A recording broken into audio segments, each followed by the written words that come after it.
အခုချင်းတောင်ကနေပြီးတော့မဲဟောင်ဆောင်ဘက်ကနာမည်ကြီးပိုင်မြို့လေးကိုဆက်လက်ပြီးတော့ထွက်ခွာမှာဖြစ်ပါတယ်။ချင်းတောင်ကနေပိုင်ကိုထွက်ခွာတဲ့လမ်းတော့2လမ်းရှိပါတယ်။ဆွေတို့ကတော့လာတဲ့လမ်းတိုင်းတဲ့ပြန်ပြီးတော့မှပိုင်ဘက်ကိုတက်သွားတဲ့လမ်းလေးကိုရွေးချယ်လိုက်ပါတယ်။ဘာဖြစ်လို့လဲဆိုတော့ချင်းတောင်သွားတဲ့လမ်းတောက်လျှောက်ကအသွားမှာတဲ့လမ်းကြီးကအကျယ်ကြီးနဲ့အရန်ကိုကားမောင်းလို့လည်းအဆင်ပြေလူလဲတက်တာကြောင့်အဲ့ဒီလမ်းကိုအရန်ကိုကြိုက်နှစ်တက်ခဲ့တဲ့အတွက်ချင်းတောင်ကနေပြန်တဲ့လမ်းလေးကိုသုံးပြီးတော့ပိုင်ကိုသွားပါမယ်။နည်းနည်းလေးပိုရှည်သလိုတော့ဖြစ်နေပေမဲ့အဲ့ဒီဝေးကပို့ပြီးတော့တင်တော်ပါတယ်။အဲ့တော့ပိုင်မှာနာမည်အရန်ကြီးတာဗာလဲဆိုတော့မသွားခင်တည်းကကြောက်နေပြီးသားပေါ့နော်။ဘာပြောကြလဲဆိုတော့အကွေ့အကောက်တွေအရန်အောင်များတဲ့အတွက်လမ်းမှာကားမှုနိုင်တယ်ပြောပါတယ်။ကဲအဲ့တော့ပိုင်သွားတဲ့လမ်းတကယ်ပဲ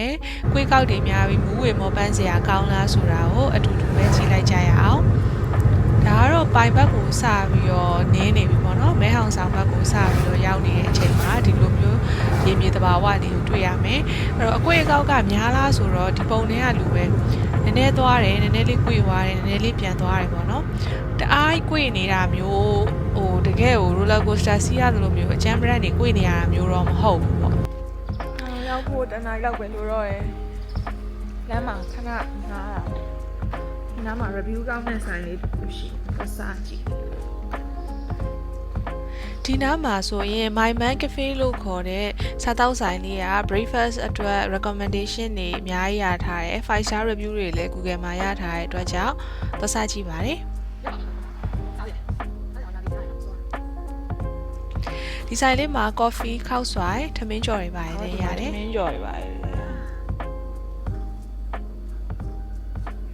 အရသာတော့ review တွေအတိုင်းပဲတကယ်ကိုအရန်အောင်ကောင်းတဲ့အတွက်ကြောင့်မို့လို့အိုက်ဆိုင်ကခောက်ဆွိုင်အောင်ဆိုလို့ရှိရင်နှစ်ပွဲတောင်စားခဲ့ပါတယ်ဈေးနှုန်းကလည်းတင်တင်ပါတယ်အဲ့တော့ပိုင်အောင်မသွားခင်မှာဒီလမ်းလေးမှာဝင်ပြီးတော့ breakfast စားတင်ပါတယ်လာပြီးမူးတယ်ပြောတယ်အနီတော့ဘာမှမခံနိုင်အေးစေးဂျွန်ဟိုရအားလို့ရတယ် Facebook လည်းသုံးပြီးလိုက်လို့ရတယ် TikTok သုံးပြီးလည်းလိုက်လို့ရတယ်စီညောင်းမှာဆိုလို့မလုပ်တော့ပိုင်သွားတဲ့လမ်းကတော့တချို့လူတွေကမူးတယ်ပြောကြပါတယ်ဆွေးတော့ကတော့ဘာမှဖြစ်မနေပါဘူးတလန်းလုံးကတော့ဒီလိုအခုမြင်ရတဲ့ပုံစံလေးတိုင်းပဲပေါ့နော်ပိုင်မှာတော့ Devil Hotel ကို Diamond Village ပိုင်ဆိုတာလေးကိုရွေးချယ်ထားလိုက်ပါတယ်တညကိုဘတ်1500ဝန်းကျင်လောက်မှာရှိရယ် breakfast မပါပါဘူး hotel လေးကတော့ဒီလိုပုံစံလေးပါပဲရှင်2နိုင်မှဝင်ရမှာဒီမှာတော့ hotel တော်တော်များများအားလုံးတည်ပြီးသားအတိုင်းပဲ check in က2နာရီဖြစ်ပါတယ်2နာရီတိုင်ရင်ဆောရောက်နေတော့ပိုင်မြို့ထဲမှာရှောက်သွားနေလို့ရပါတယ်ပြေးကြည့်လိုက်လေ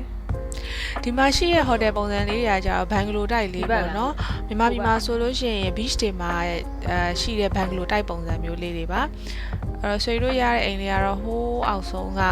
အဆုံးဆုံးကဒီခန်းလေးပေါ့နော်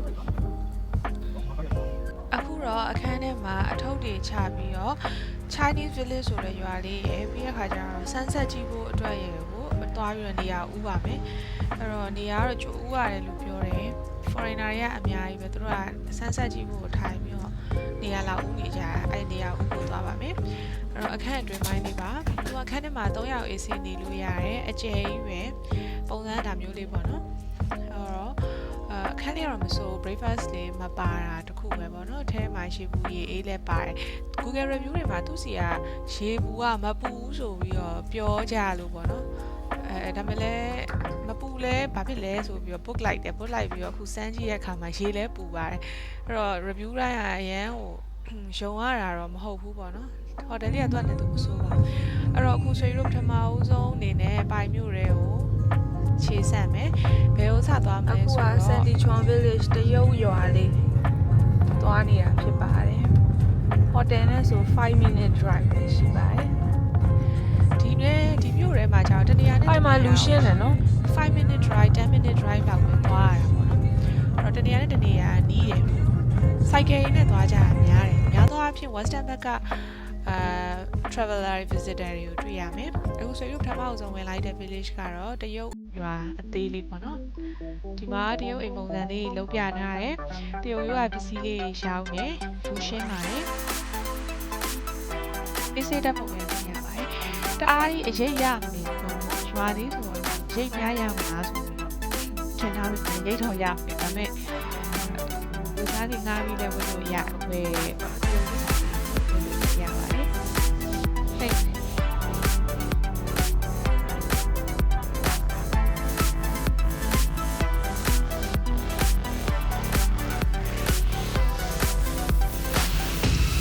့ပါလေမှာလို့ရှိတာကြောင့်အများကြီး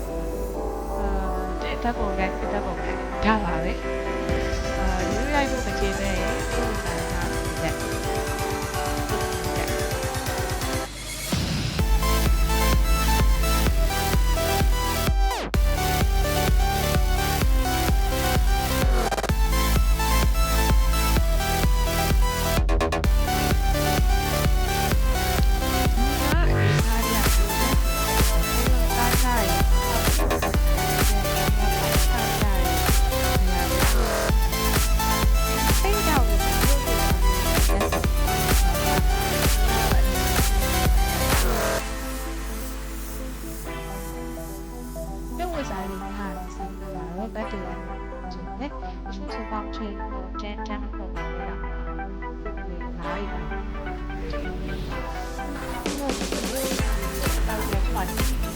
ထားတယ်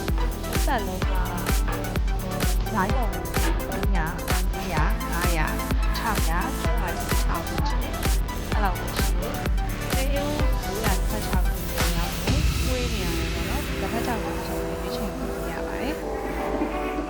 ဒီမှာဝေးတဲ့နေလည်းပြန်ရပါတယ်။ဒီမှာဘက်နဲ့နေနေဆိုပါလေ။ပြီးတော့ဆွေတို့ဆက်သွားပြစ်တာကတော့ Big Buddha ပေါ့နော်။ဒီပိုင်မှာပဲဒီဗုဒ္ဓဖရာကိုဒီအဖြူရောင်ပေါ့နော်ဗုဒ္ဓလေးကိုတွားပြီးတော့ဒီကောင်စင်တို့တော့အကြီးကိုတွားပြီးတော့ရှုပ်လို့ချတယ် Big Buddha ကိုတွားတာဒီလေးပဲဒါပေမဲ့အလေကအများကြီးတက်ရတယ်ပေါ့နော်အဲ့ Big Buddha အပြန်မှာ Two Hearts Pie ဆိုရဲ coffee ဆိုင်လေးကိုတွားတယ်အဲ့ Google မှာလည်းရှာကြည့်ပါပိုင်မှာဆန်းဆက်ကြည့်ဖို့အတွက်တဲ့သူတို့ကနေရာနှစ်ခုကို recommend လုပ်တယ် Two Hearts Pie ရဲ့ပိုင်ကန်ညွန်ဆွေတို့လည်းအဲ့နှစ်ခုတွေကတစ်ခုခုမှဆန်းဆက်ကြည့်မယ်ဆိုရဲရည်ရွယ်ချက်ပေါ့အစားအဲ့နဲ့တူဟတ်ပိုင်ကိုအရင်ရောက်လာတယ်တူဟတ်ပိုင်မှာကြည့်လိုက်တဲ့အချိန်မှာ foreigner တွေအများကြီးနေရာယူပြီးနေပြီလှတဲ့ဒန်းလေးတွေပေါ့ပေါ်တက်ကတဲလေးတွေမှာသူတို့တွေရောက်နေပြီကိုနေရာမရနိုင်တော့ဘူးပေါ့နော်အဲ့ဒါနဲ့တူဟတ်ပိုင်ကိုလက်လျှော့လိုက်တဲ့အချိန်လဲ3နာရီကျော်လောက်ပဲရှိသေးတာကြောင့်ပိုင်ကန်ညွန်သွားကြည့်မယ်ဆိုပြီးတော့တူဟတ်ပိုင်ကနေထွက်လာခဲ့ပါတယ်တူဟတ်ပိုင်ကတော့စားတောက်ဆိုင်ထဲမှာလုပ်ထားတဲ့နေရာပေါ့နော်အဲ့တော့ပိုင်ကန်ညွန်ကကျတော့စားတောက်ဆိုင်မဟုတ်ဘူးသူကအောက်ထပ်မှာအောက်ခြေလေးမှာကစားတောက်ဆိုင်နေအကြီးဆိုင်နေရှိရယ်သူအဲ့ဒီကနေမှအပေါ်ကိုဆက်တက်သွားတာပိုင်ကန်ညွန်ကသူက common public area လို့မျိုးတခုခုကပိုင်တာမဟုတ်အဲ့တော့ဝင်ကြီးကို fundraising အနေနဲ့တပတ်ကနေ7ပတ်အတွင်းကြိုက်တော့ထည့်ခဲ့လို့ရတယ်ပေါ့နော်ထည့်ပြီးတော့ဒီလမ်းလေးတိုင်းရှောက်ပြီးတော့အပေါ်ကိုတက်သွားလို့ရပါ210 บาทတက်တယ်ပဲပေါ့ဘေးဗုဒ္ဓမှာတက်တယ်ပြီးတော့ပိုင်ကန်ညွန်မှာအခုတက်ပါတယ်အဲ့တော့ပိုင်ကန်ညွန်မှာတော့ hopefully မျှော်လင့်တာတော့နေရာကောင်းလေးတစ်ခုမှာ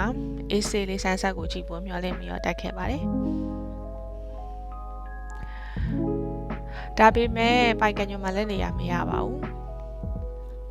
လူတွေအများကြီးပါပဲမြင်တဲ့အတိုင်းပဲပေါ့နော်ခုံတန်းလေးက3-4ခုလောက်ပဲရှိရဲထိုင်နေပြီးသားလူတွေရှိရဲဒါပေမဲ့ပိုင်ကန်ညွန်မှာလူပုံများတယ်အဲ့ဒီတောင်ကျိုးတောင်ကြားပုံစံလျှိုမြောင်ပုံစံလေးတွေထဲမှာသူတို့တွေကရှောက်သွားကြော်ခွနေတာပေါ့နော်ချင်းချင်းကြုတ်ကြုတ်လေးပြုတ်ကြရင်တော့အသေးရစရာမတွေးဝင်စရာပဲဆိုရတော့ကြောက်လို့အဲ့နားမှာပဲဓာတ်ပုံရိုက်ဝကြီးဒီကြီးလို့ပြီးတော့ပြန်လှည့်လာလိုက်ပါတယ်အဲ့ဘက်ထိလည်းမသွားနိုင်ဘူးထိုင်ကုန်လည်းမရဘူး